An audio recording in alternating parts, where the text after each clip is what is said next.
There was great hope this past December as the provincial premiers, territorial leaders, and federal finance minister met to hammer out a new health accord. The thinking was Justin Trudeau is not Stephen Harper, and surely Trudeau's government would send more money to the provinces to help them deliver improved mental health and home care services, right? Well, not quite, not yet. To explain the state of the debate over the federal-provincial healthcare agreements, we welcome in the nation's capital Gloria Galloway. She's parliamentary reporter for the Globe and Mail. Gloria, good to see you on TVO tonight. How you doing? Not too bad, Steve. How are you? Just great, thank you. I want to start by taking you back to the fall of 2015. Here's what the then third-place Liberals were campaigning on as it related to a health accord.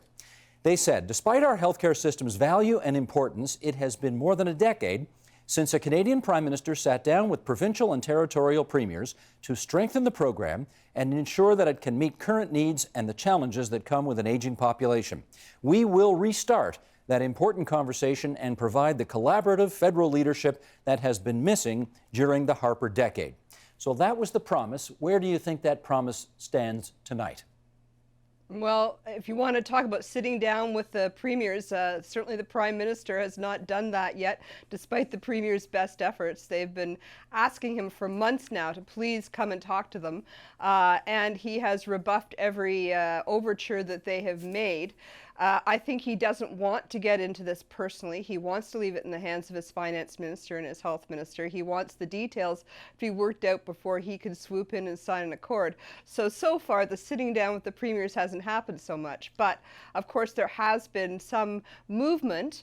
There have been now 7 jurisdictions, 4 provinces and 3 territories, that have actually struck a deal, a bilateral deal in each case, with the federal government on health.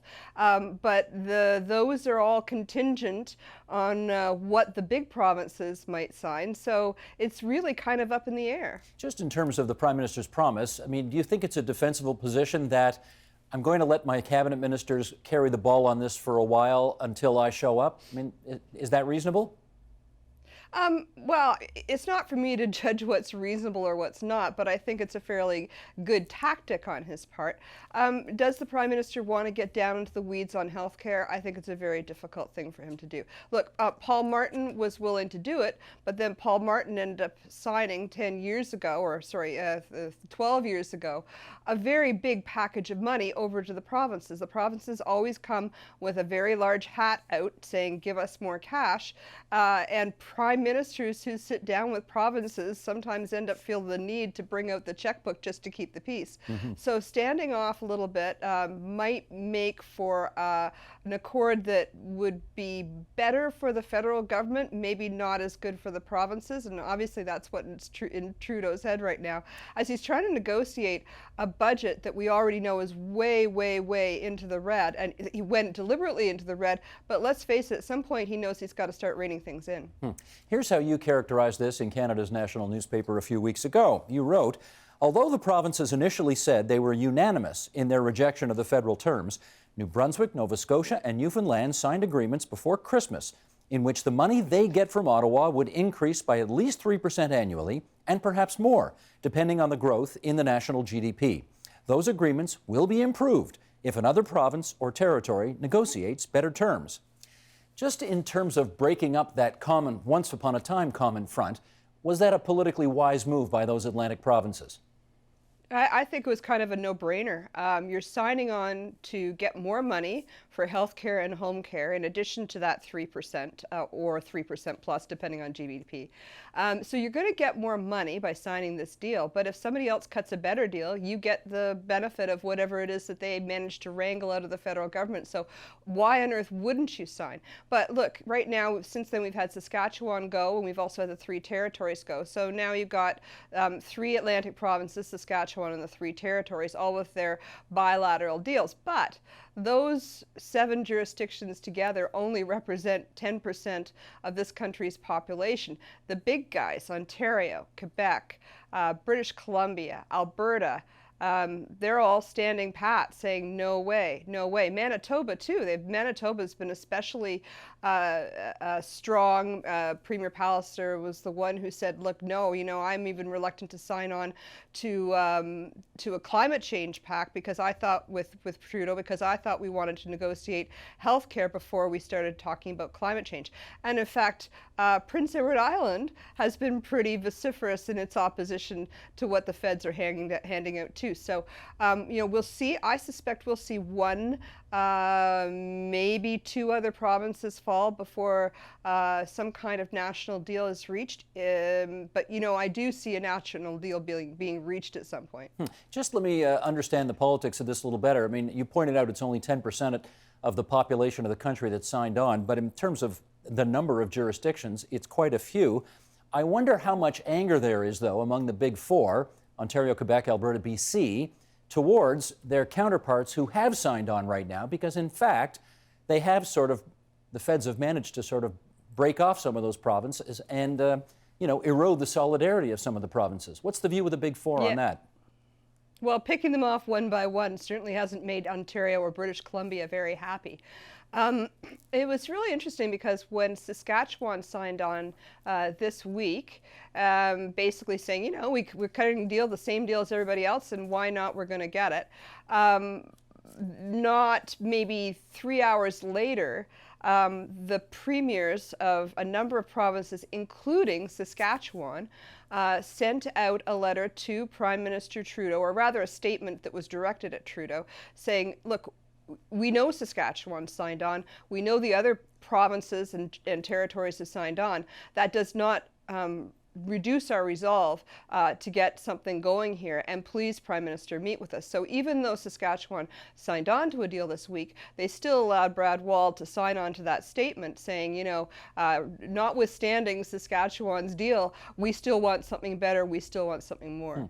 We do know that when these things, as push comes to shove, the rhetoric can get a little hot. And I do note that Manitoba's health minister said that he thought by picking off the provinces one by one, that the cohesion of the country's healthcare system was being put at risk. Is there evidence to support that view? Yeah, I've heard the same thing from other health ministers as well. Talk of a patchwork network of healthcare across Canada, and it'll create unequal playing fields in different regions and jurisdictions. Well, first of all, healthcare is uneven across Canada to start with, but just because it's more difficult to deliver in some parts than it is in others, even if we have all tried to play by the same rules. So far, the deals that the feds have signed have all been the same. So all the 7 jurisdictions who've had deals have all got the same deal. I mean, even if they, in theory, signed each individual province remaining one by one onto the same deal, which is unlikely, then I guess you'd have uniformity in the end. So I think it's a little bit of a red herring.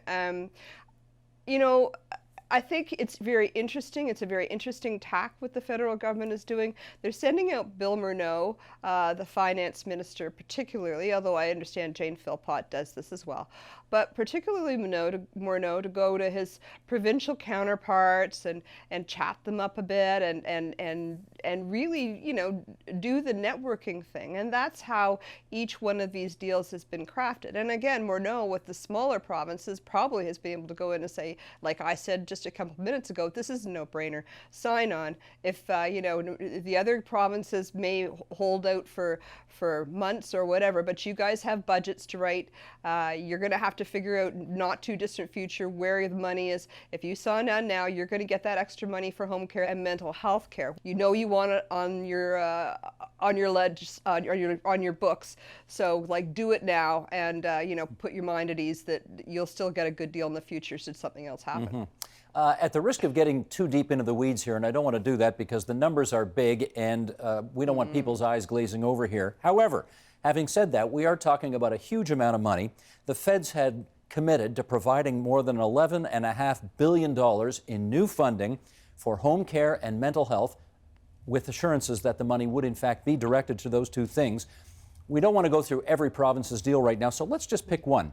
We're going to pick Nunavut, the territory of Nunavut, where They figured it out that they're going to get $6.1 million more directed towards home care and $5.1 million more directed towards improved mental health services. And just as a sort of a for instance, how did they sort of arrive at those numbers? What's it based on? Well, it's an easy calculation for the feds. They just take the 11 billion, divide it by, 10 years, because it's a 10-year deal, and then divide it by population. So that's where it comes from. So where did the 11 billion come from? 11 plus billion come from? This is a number that the feds could afford to pay, which is kind of interesting because the Trudeau government came to power saying, we're going to do everything according to scientific evidence. I don't believe there was a lot of scientific evidence that went into here. I think they did a calculation saying, yes, we can shove this much at healthcare. This is what we can afford to do, and then let's make it work. And I guess the evidence to that is that at one point they were talking about this money going to home care, and then at some points they were talking about it going to a whole range of different things, and now it seems to have been sort of whittled back to home care and mental health care. Well, if there was a need for one of those things specifically, and they could do the calculation for how much it was, was meant to be, you wouldn't have had the same pot of money being divided between all these things shrinking and expanding, but all kept within the same promise to start with. So that's how they got that. Ontario says that, and I'll use Ontario as an example, that those extra bits of cash for, and bits probably is demeaning it too much, that extra cash for home care and mental health care is going to basically add a 0.7% increase to the amount that the province pays for health care over that period, over the lifetime of the Accord. So, in other words, not very much. Yeah, exactly. Not very much. They had wanted, the provinces had figured, even though I think this is a magical number too, that they needed to get a 5.2% escalator. In other words, every year they figured that they needed to get an extra 5.2% increase in the Canada Health Transfer in order for the federal contribution to what the provinces pay for healthcare to remain steady over the period of time of the Accord. And of course, the feds are now offering to the provinces 3%, but with the possibility that, if GDP goes beyond 3% over a 3-year average, then in fact they'll get more. But I guess with inflation running at 2 or a little over 2%, the feds are saying, hey, even if we give you 3 or 3.5, that's still beyond inflation. But I want to come back to one other thing here, and that is how the money's divided. I guess 2 schools of thought on this. One is, you take the whole pot and you divide it evenly depending on the population of the area. The other school of thought is, well, wait a second, not everybody's the same. Not every province is the same. Some provinces have a higher concentration of senior citizens and then presumably will require more money to deal with the graying of their provinces. So far, that argument, I guess, hasn't carried the day with the feds. How are the provinces doing at making that argument forward? Yeah, they're making it quite vociferously, and I've been kind of surprised at the number of provinces that have come out and said, we have the highest percentage of old people in the country. I mean, it seems like everybody is making that argument. I think in truth that the crown goes to New Brunswick on that, but certainly British Columbia has been making that argument. Provinces do make that argument. Other provinces make the argument that, look, we have a diverse, dispersed population. It makes it more difficult. We need more money because we have to get health care to the far reaches of the country. Other provinces say, look, we've got lots of young people here. That means we need more mental health care. Every province can make its own pitch, its own bid for why it needs more of the pot. And many of them are valid, don't get me wrong, but you can see why the federal government might not want to get in to try to make calculations based on, okay, you have this percentage of old people, you have this dispersed population, you have this. I mean, the calculation would end up even tearing out, I'm sure that Health Canada bureaucrats' hair. Well, let's come back to the first thing that I read to you, which was the commitment made during the last election campaign in the fall of 2015 by the Liberal Party of Canada, and I'll just go over the wording one more time, that the federal government had plans to strike a deal that would, quote, strengthen the healthcare system and ensure that it can meet the current needs and challenges that come with an aging population. That was the stated goal. How much closer to that goal are we tonight? Well, it's a goal they have to reach. The last health care accord is gone. They have to replace it. It's not a choice, really. Provinces need to know how much money they're going to be getting. They need some kind of assurance, preferably a long-term assurance, so that they can do budget calculations for how much money they're going to be getting from healthcare. And these are very big numbers.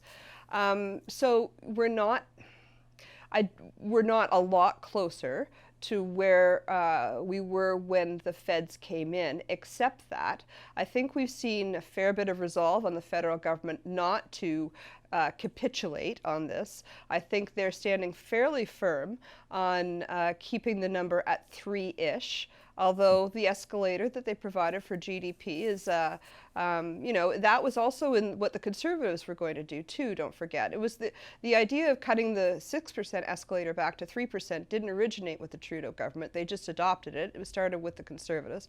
And I don't think there's really much interest on the part of the federal government to really negotiate too much on that. But I also know that the provinces at some point are going to want the assurances of what they're going to get. They do need to strike their own budgets, and they do need to be fairly certain of what kind of money they're going to have for healthcare. This may be a politically incorrect analogy to use, in particular, given who got sworn in as the new president earlier today. But do we have a Mexican standoff here? I think that we have what we see often when provinces and the federal government want to work out a deal. I could not have imagined the provinces walking in and happily throwing up their hands and saying, 3%, sure, we'll take 3%. I could not imagine the federal government walking into these negotiations saying, oh, you want more than 3%? Oh, okay, we'll give it to you. The fact that they've been able to pick off 7 provinces so far bilaterally has actually been a surprise to me. And I think it does show that they're going to be working toward a deal in the not too distant future.